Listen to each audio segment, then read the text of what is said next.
Hi friends, welcome to preethi tasty சமையல். நம்ம இன்றைக்கி தேங்காய் சாதம் செய்கிறது எப்படின்னு உங்களுக்கு நான் சொல்லித்தர போகிறேன். அதுக்கு தேவையான பொருட்கள் நம்ம இப்போ பார்க்கலாம். தேங்காய் வந்து நல்லா ஒரு மூடி ஃபுல்லாக ஒரு தேங்காய் ஃபுல்லாக நீங்கள் திருவியும் வச்சுக்கலாம். நான் இப்போ அரைச்சி வச்சுருக்கேன். அதுக்கப்புறம் கடலைப்பருப்பு கொஞ்சம், முந்திரி பருப்பு, மோர் மிளகா, அதுக்கப்புறம் காஞ்ச மிளகா, கருவேப்பிலை, கடுகு, பெருங்காயம், இதெல்லாம் நம்மளுக்கு தாளிக்கிறதுக்கு வேணும். அதுக்கப்புறம் ஒரு ஹாஃப் கப்பு, ஒரு 4, 5, 6 டீஸ்பூன் இருக்கிற மாதிரி தேங்காய் எண்ணெய். நம்ம இப்போ வந்து கடாயில் எப்படி இதெல்லாம் தாளிக்கிறதுன்னு பார்க்கலாம். கடாயில் தேங்காய் எண்ணெய் போட்டு கடுகு போட்டிருக்கேன். நல்லா வெடிஞ்சதுக்கப்புறம் நீங்கள் மற்ற ஐட்டம்ஸ்லாம் போடுங்க. அடுத்தது கடலைப்பருப்பு,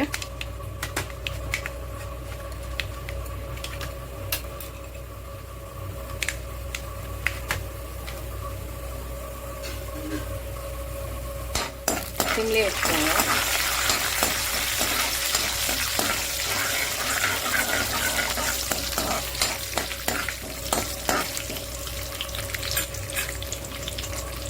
கேஷ்யூ நட்டு,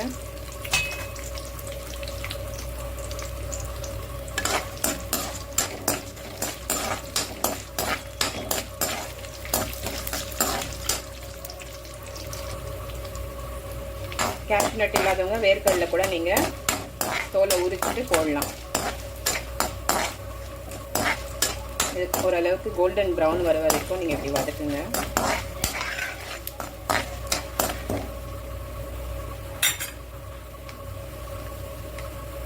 அதுக்கப்புறம் காஞ்ச மிளகாய் இப்படி கட் பண்ணி போட்டிருக்கேன் நான். நம்ம ஆக்சுவலாக எப்பவுமே வந்து மோர் மிளகாய் நிறைய பேர் யூஸ் பண்ண மாட்டாங்க. இதில் நீங்கள் இதை போட்டு பாருங்கள், செம்ம டேஸ்ட்டாக இருக்கும். நம்ம ஃப்ரை பண்ணி சாப்பிட்றதோட இது மாதிரி வெரைட்டி ரைஸில் போட்டிங்கன்னா உங்களுக்கு நல்லாயிருக்கும் டேஸ்ட்டு. ஸோ அதுவும் போட்டுக்கோங்க.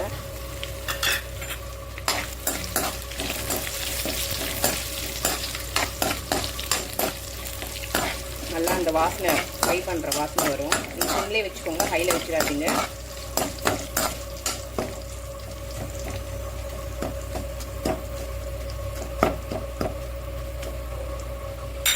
இந்த ஸ்டேஜில் வந்து நீங்கள் இந்த கருவேப்பிலையை போட்டுக்கோங்க. அப்புறம் பெருங்காயம்,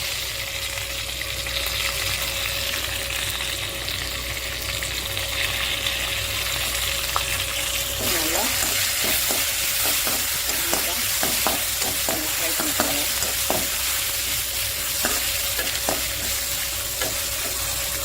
நீங்கள் தேங்காய் எண்ணெயிலே இது பண்ணால் தான் அந்த ஒரு டேஸ்ட் உங்களுக்கு நல்லா கிடைக்கும். நார்மல் எண்ணெய் ஊற்றாதீங்க. பாருங்கள், நல்லா செம வாசனை வருது. அதுக்கப்புறம் அதில் கொஞ்சம் உப்பு,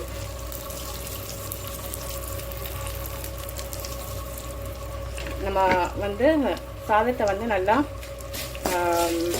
ஒரு டீஸ்பூன் எண்ணெய் ஊற்றி கொஞ்சோண்டு உப்பு அதுலேயும் நம்ம ஆட் பண்ணிக்கணும். போட்டு நல்லா தனியாக இப்போ வடித்து எடுத்து வச்சுருக்கோம் நாங்கள். அதை எடுத்து இதில் அப்படியே மிக்ஸ் பண்ணிக்கணும். இதில் வந்து இப்போது இந்த ஸ்டேஜில் தேங்காவை போட்டுடுங்க. போட்டு கரெக்டாக ஒரு 10 நிமிஷம் சிம்லேயே நீங்கள் அதை ஃப்ரை பண்ணால் போதும்.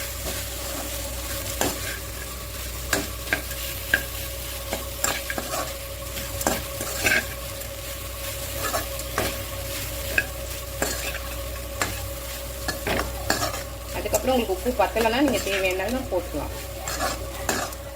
புதுசாக பண்ணுறவங்க ஒரு 1.5 டீஸ்பூன் போடுங்க, கரெக்டாக இருக்கும். உங்களுக்கு சாதம் எவ்வளோ போடுறீங்களோ அதுக்கேற்ற மாதிரி. அவ்வளோதான், ஒரு 10 நிமிஷம் இதை அப்படியே மூடி வச்சுடுங்க. சிம்லேயே இருக்கட்டும். அதுக்கப்புறம் நீங்கள் வந்து சாப்பாட்டில் கிளறிக்கலாம்.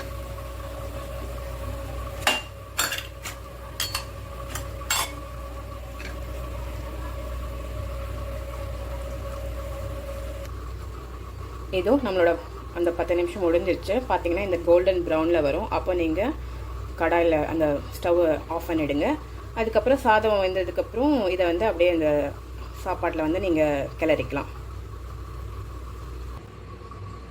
சாதம் நல்லா வடித்து நாங்கள் இப்போ ஒரு பேசனில் போட்டு வச்சுக்கோம். நீங்கள் எப்பவுமே தேங்காய் சாதம் இந்த மாதிரி வெரைட்டி ரைஸ்லாம் நீங்கள் கிளறும் போது இந்த மாதிரி பேசன் மாதிரி எடுத்துக்கோங்க. அப்போ கொஞ்சம் ஈஸியாக உங்களுக்கு கிளற முடியும்.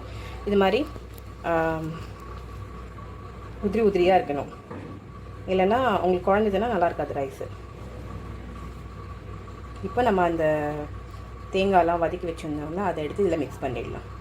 இது வந்து நீங்கள் எப்போயுமே வந்து பச்சை அரிசியில் நீங்கள் செஞ்சு பாருங்கள், அது இன்னும் டேஸ்ட்டாக இருக்கும். நான் வந்து இன்றைக்கி புழுங்கல் அரிசியில் தான் செஞ்சுருக்கேன். இதோ நம்மளோட தேங்காய் சாதம் வந்து ரெடி ஆகிடுச்சு. நான் அழகாக இப்போது சர்வ் பண்ணி வச்சுருக்கேன். அது கூட வந்து நாங்கள் சைட் டிஷ் வந்து எக் மஞ்சூரியன் பண்ணியிருக்கேன். அது வந்து எப்படி செய்யணும்னு நான் என்னோடய நெக்ஸ்ட் வீடியோவில் உங்களுக்கு சொல்லித்தரேன். இதை நீங்களும் வீட்டில் ட்ரை பண்ணி பார்த்துட்டு எப்படி இருக்குன்னு எங்களுக்கு கமெண்ட் பண்ணுங்கள். மறக்காமல் எங்கள் சேனலுக்கு சப்ஸ்கிரைப் பண்ணுங்கள், அப்புறம் கமெண்ட் பண்ணுங்கள், லைக் பண்ணுங்கள், ஷேர் பண்ணுங்கள். தேங்க்யூ.